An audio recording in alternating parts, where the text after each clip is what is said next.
Hello दोस्तों, मैं भारतू कंबोज आप सबका ब्रिज टू सक्सेस 360 पे बहुत बहुत स्वागत करती हूँ और आशा करती हूँ कि आप बहुत अच्छे से पढ़ाई कर रहे हो, एग्ज़ाम्स की तैयारी बहुत अच्छे से कर रहे हो। तो जैसे कि आपको पता ही है, हम कैलाश चंद्र मैगज़ीन की प्रैक्टिस कर रहे हैं फॉर एम्स CRE, जिसका एग्ज़ाम शेड्यूल हो चुका है 26 से 28 फरवरी को। इसका प्रीलिम्स का एग्ज़ाम हो जाएगा, जो इन्होंने अपने नोटिफिकेशन में एडवर्टीज़मेंट में ही मेंशन कर दिया था। तो चलिए आज डिक्टेशन स्टार्ट करते हैं 100 वर्ड पर मिनट की स्पीड पे। चलिए स्टार्ट करते हैं। Get ready start. Now I would like to say that with this measure we are now adopting, to my mind it will not be possible to have this system or any other system functioning effectively. The number of clauses that we have included are so restrictive and rigid that it will not be possible for any system to function in this country. If at all it is able to function, it will be able to function with a lot of difficulties. It will be said afterwards that the industrial sector, particularly the private sector, has not been able to deliver the goods. I would like to warn the government that if anything happens in the future in which industrial production or production in the private sector has not gone up, it would not because of any lack of efforts on the part of the private sector, but because of the measure that we are now adopting. I have mentioned several times how this particular bill is very restrictive and how it will hamper the normal growth of companies in this country. It is pity that when we are on the threshold of the second 5 year plan, such a measure should be passed in this house. I would now like to make a few observations about the speeches of some of the honorable members here. Shri Ashoka Mehta justifies the restrictions on managing agents by saying that managing agents are no longer the main source of finance. He also argues that profits have been high and will continue to remain high, and therefore he would like to see the managing agents being paid on a sliding scale. He is in the habit of referring to a number of books and making quotations from a number of them published in America or in other countries, and particularly by some of the professors.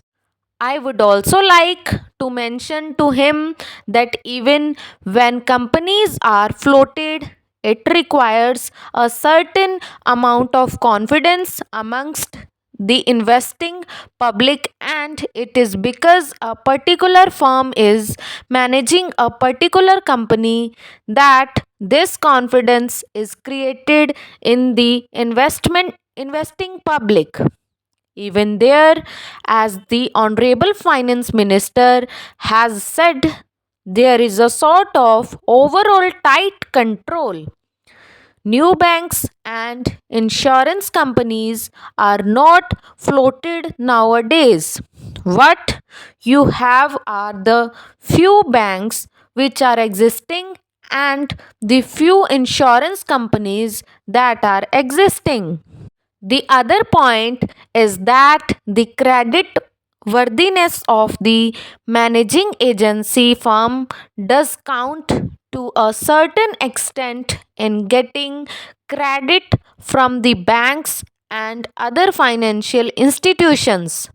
Yesterday, it was mentioned by my honorable friend that the crux of the problem is the question of payment of remuneration to a particular managing agency system.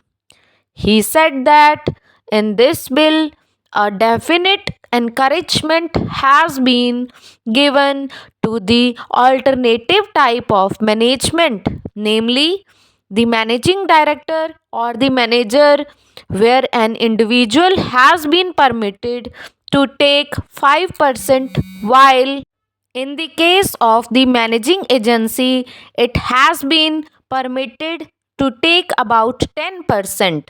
I would like to point out to him that it is not merely the question of remuneration which will decide the alternative type of management. The remuneration is not very important thing unless and until you allow a certain amount of flexibility for any system to function. It will not be possible to evolve any other system to take the place of the managing agency system. In spite of so many shackles, you may find that those few business houses which are carrying on now may have to carry on the present basis. You may not find many new people coming in the field. Several times it has been mentioned in this house why the business community has not prescribed for itself a code of conduct. In this connection, I would like to point out that a degree or diploma is essential for the profession, and in case of violation of the code, sanction should be provided by it to prevent a person from practicing the profession. Today, even Ashoka Mehta and Sri C. Shah can set up a grocery shop and become businessmen. Nobody lays down any condition for starting business, and nobody can prevent others for continuing it. But I would like to point out that with regard to the code of conduct, there is a certain amount of ethics and there are certain standards and traditions on which business houses function.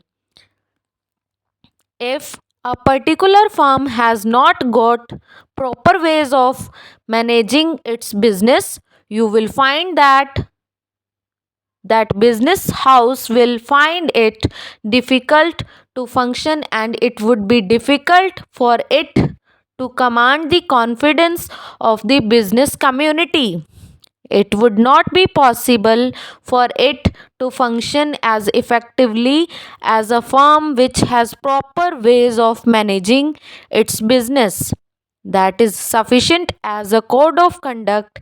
It is not possible to prescribe a certain code of conduct in the manner it has been done for the profession in general. Stop. सो दोस्तों, ये थी हमारी आज की dictation Kailash Chandra magazine में से transcription number 7। तो उम्मीद करती हूँ कि आपने बहुत अच्छे से लिखी है, और ये भी उम्मीद करती हूँ कि आप कमेंट बॉक्स में अपने एरर भी बताएंगे, और ताकि हम इसको एनालाइज कर पाएँ कि आपकी तैयारी किस लेवल की चल रही है। अगर वीडियो अच्छी लग रही है तो लाइक शेयर सब्सक्राइब ज़रूर कर दें। चलिए मिलते हैं अगली वीडियो में। Till then take care, bye bye.